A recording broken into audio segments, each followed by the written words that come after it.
Right.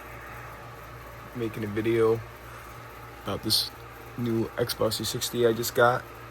It's an Aurora modded one. Definitely hard modded. It's 19 terabytes or 18. And yeah, I could show it. Might as well, right?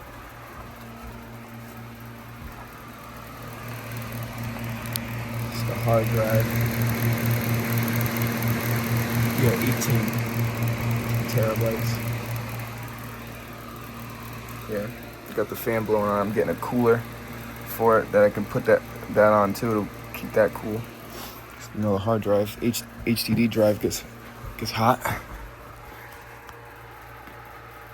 But yeah, so it has every original Xbox game ever made on it, and every 360 game ever made on it, including the indie games and the arcade games.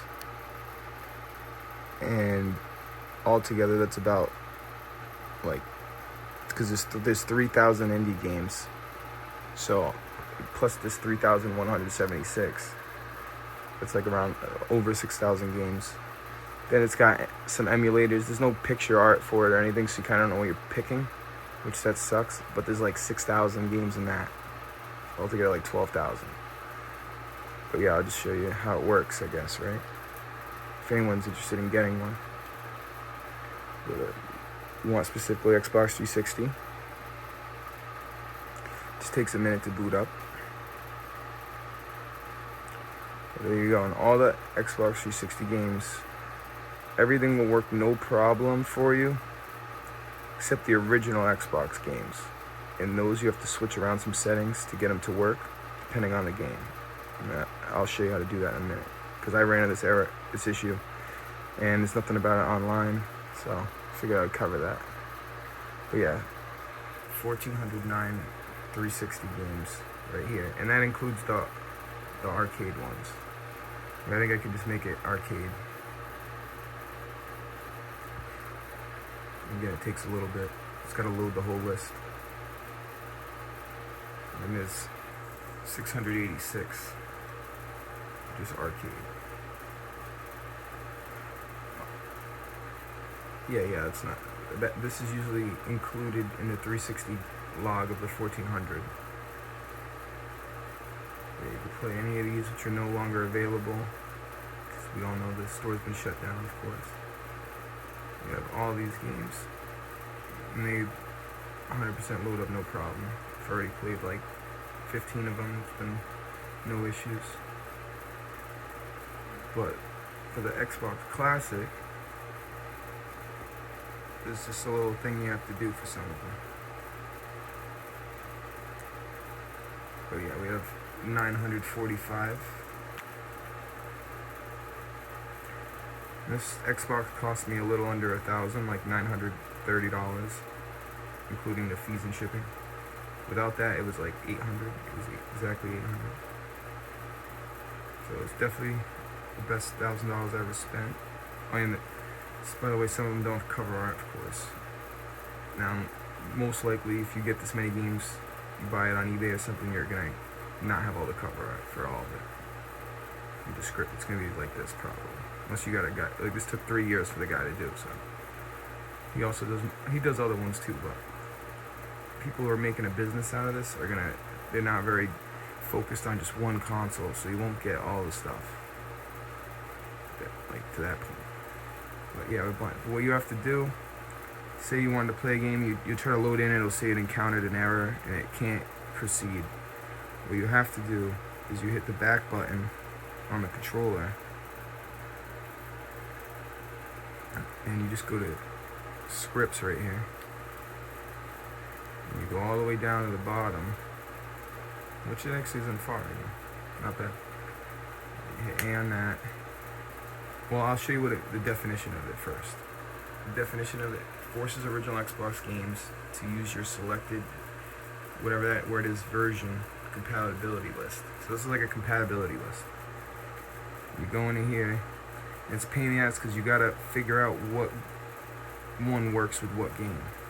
So say it didn't work, so you go into here, you gotta come into this menu, pick one of these, Then go back to the game and see if it works. If it doesn't, it's gonna freeze. The game like has an error, it freezes.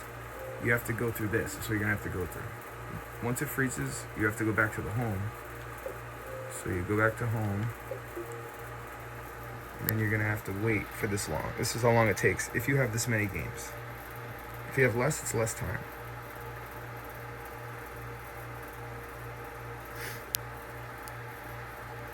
Yeah, this is no edits, nothing, obviously. And it finds the titles. It takes so long. It's gotta load them.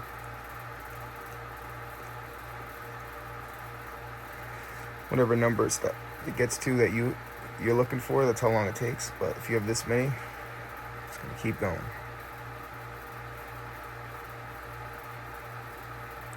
And it's gonna build content list. But that probably, if you have less games, doesn't take as long either. Might have already been done by like now. But it's just a little bit longer.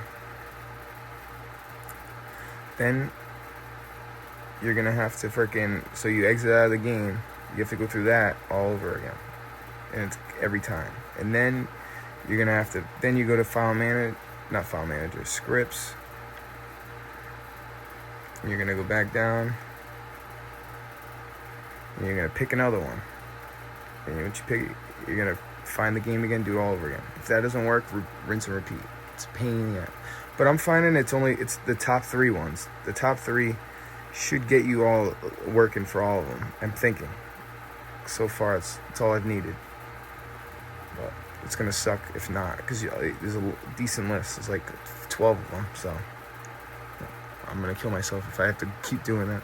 But I'm keeping a list in my notes, and I'm putting the ones that go to which game.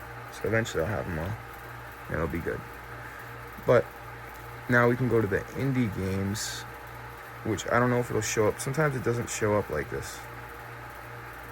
For some reason, it's not under indie favorites, which you would think. It's for some reason under favorites, which means I can't favorite anything. Be aware that might happen to you. I can't favorite. I can favorite the games, but it doesn't go to any folder that I can access, because under favorites. Oh, it looks like it saved one of my favorite. I didn't save that. I saved Stranglehold. Maybe it's saving it. It wasn't before. I saved a few games, so I don't know where those are. It's finicky, I guess, but this is where you find the indie games dashboard. You can load into this, which is just the Aurora dashboard for indie games. For some reason, it has to have its own separate one. Probably because there's so many of them.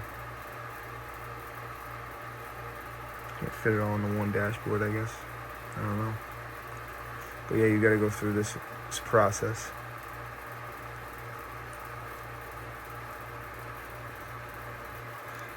You got 3,424. It's crazy. I'm telling you. Best $1,000 I ever spent.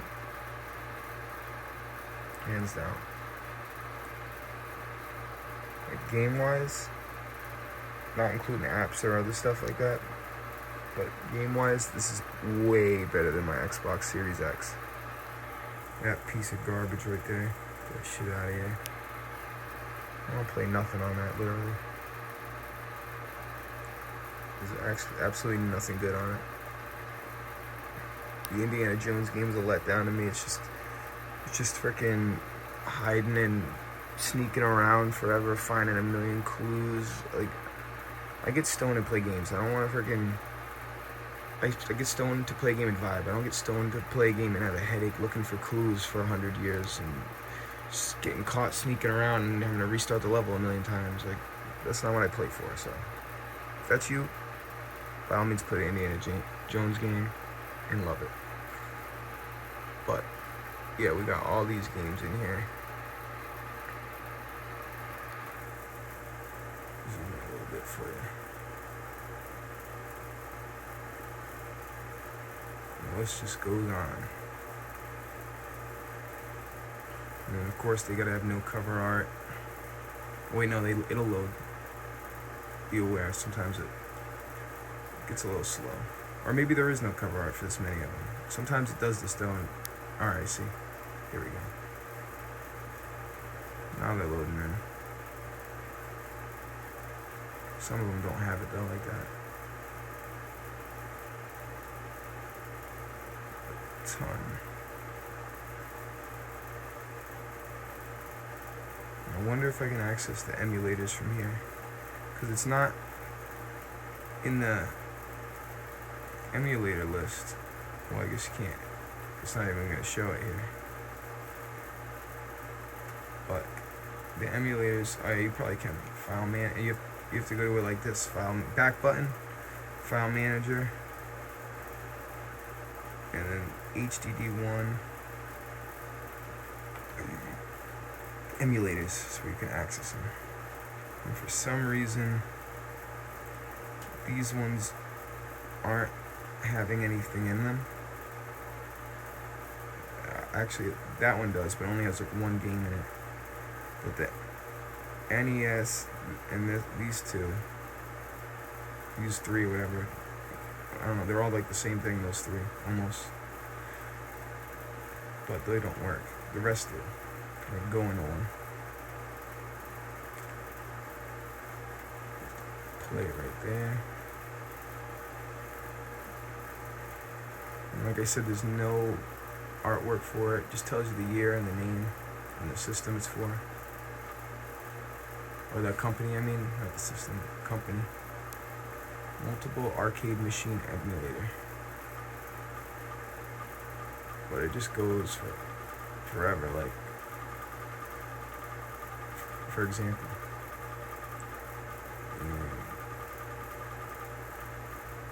Angel Kids, APB, whatever that shit is. Eventually you find stuff that's relevant. I'm sure whatever you're thinking, you can find it in here. Knew the names, look for the section, basically. You can use the triggers too to go faster. But we're just in the B's right now. Now we're in the C's, B's, and then there's three other emulators that are just like this, that have like just as many games as it. There's two or three other ones. So that's why I say like 6,000, but maybe it's more, I don't know, maybe it's less. But I don't want to take the time to show that because you have to go through this pain again, of course. But I think I'm going to call it there. Just wanted to show you guys the experience in that original Xbox game fix, so you could play all your games on it, just given any issues. Yeah, thanks for watching. Peace.